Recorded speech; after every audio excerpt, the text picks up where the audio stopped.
Mathematics 10th class की book में से जो यूनिट नंबर 1 है उसका एक इंतहाई अहम सवाल समझते हैं।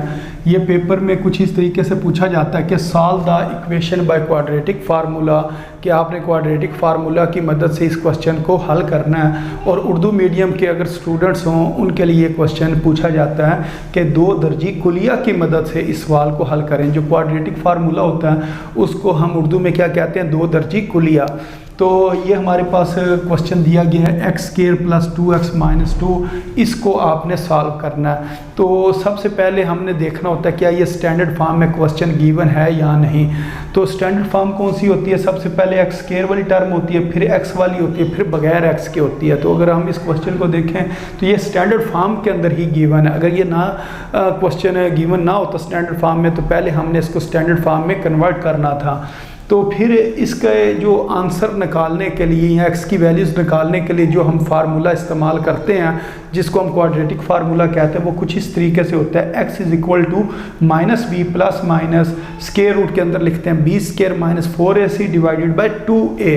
तो इस फार्मूले को हम क्वाड्रेटिक फार्मूला कहते हैं। इसमें a, b और c की जो वैल्यूज़ हैं वो पुट करते हैं और हमारे पास आंसर आ जाता है। तो ये जो क्वेश्चन लिखा हुआ था कि x square plus 2x minus 2, सबसे पहले इस एक्स स्क्वायर के साथ हम 1 लिख लेते हैं। अगर कोई इसका कोफिशिएंट ना लिखा हो तो उस जगह पर 1 होता है।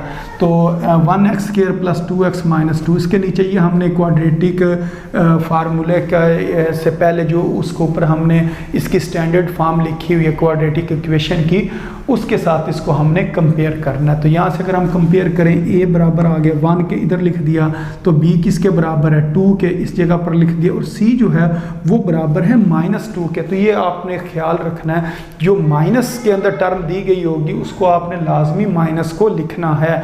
अक्सर स्टूडेंट क्या करते हैं वो इस जगह पर माइनस लिखना भूल जाते हैं कि जिस जगह पर माइनस लिखा हो तो वो माइनस को लिखते नहीं है, खाली वो 2 लिख देंगे। तो फिर इस तरह ये क्वेश्चन क्या हो जाएगा, गलत हो जाएगा। वैसे ये क्वेश्चन बहुत आसान है, सिर्फ ये माइनस की गलती बच्चे कर जाते हैं। तो फिर ये हमने क्वाड्रेटिक जो फार्मूला ये वाला इसको हमने दोबारा लिखा। अब इसके अंदर हम वैल्यूज़ को पुट करते हैं। मसलन ये हमने लिखा x is equal to minus और b की वैल्यू कितनी है 2, इस जगह पर 2 लिखा, फिर लिखा प्लस माइनस ये वाला, फिर स्क्वायर रूट, और स्क्वायर रूट में हमने लिखना है b का स्क्वायर। तो b किसके बराबर है 2 का, यानी कि 2 का स्क्वायर माइनस 4ac। तो a की वैल्यू कितनी है 1 और c की वैल्यू कितनी है -2, इस जगह पर लिख देंगे। डिवाइडेड बाय, ये आपने ना डिवाइडेड बाय की जो लाइन लगानी है ना ये -2 के नीचे भी लगानी है। 2a किसके बराबर है 1 के बराबर है, इस जगह पर आ जाएगा। तो x is equal to -2 plus minus 2 का स्क्वायर किसके बराबर होगा 4 के बराबर होगा, और माइनस माइनस प्लस, और 4 1 ज़र 4, और 4 को जब 2 से मल्टीप्लाई करेंगे तो कितना हो जाएगा 8 हो जाएगा इसका आंसर। डिवाइडेड बाय 2 1 ज़र 2। तो ये आ गया x is equal to -2 plus minus 4 और 8 को ऐड करेंगे तो कितना आ जाएगा 12 आ जाएगा, डिवाइडेड बाय 2। अच्छा, अब इसके बाद मैं इस जगह पर इस क्वेश्चन को सॉल्व करता हूँ। मसलन ये जो लिखा ना -2x is equal to -2 plus minus और नीचे 2 लिखा हुआ है। अब ये जो -12 स्क्वायर रूट के अंदर ये जो लिखा हुआ है इसको हम इस तरह लिखेंगे। हम कहेंगे कि 12 जो है ना इसको अगर मैं यूँ लिखूँ 4 मल्टीप्लाई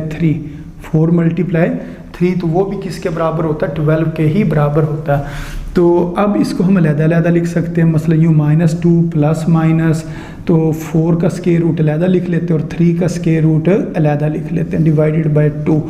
तो अब जो 4 का स्क्वायर रूट है वो हमें पता है वो किसके बराबर होगा 2 के बराबर होगा। 2 into square root 3 divided by 2। अब ऊपर से हमने ना 2 कॉमन लेना है, तो अगर इधर से हम 2 कॉमन ले लें तो ये वाला जब -2 में से 2 बाहर आ जाएगा तो इधर -1 बचेगा। तो असल में जो चीज़ कॉमन ले रहे होते हैं ना आपने उसको डिवाइड करना होता है उस नंबर से। मतलब -2 को 2 पे डिवाइड करें तो पीछे कितना बचेगा -1, तो आपने इधर -1 लिखोगे।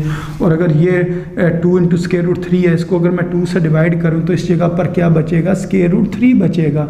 तो जो चीज़ कॉमन ले रहे होते हैं असल में हम उससे डिवाइड कर रहे होते हैं। तो यहाँ से अगर 2 बाहर आ जाए तो इधर -1 और यहाँ से 2 बाहर आ जाए तो √3 इधर बचेगा और नीचे क्या लिखा हुआ है 2 लिखा हुआ है। तो अब ये वाला 2 और ये वाला 2 कैंसिल हो जाएंगे तो यहाँ से x का जवाब आ जाएगा -1 प्लस -√3। तो ये हमारे पास x का जवाब आ गया। इसको हम लिख देंगे सॉल्यूशन सेट। सॉल्यूशन सेट में एक बार इसको माइनस में लिखें और एक बार इसको आप बेशक पहले प्लस में लिख लें और बाद में माइनस में लिख लें, या इन दोनों को आप इकट्ठा इसी तरह लिख दें जिस तरह ये x का जवाब आया इसको आप इकट्ठा भी लिख सकते हैं। तो इस तरीके से इस क्वेश्चन ने सॉल्व होना था। तो उम्मीद है आपको इस क्वेश्चन की भी समझ आ गई होगी। तो अपनी दुआओं में याद रखें। अस्सलामु अलैकुम वरहमतुल्लाहि वबरकातुहू।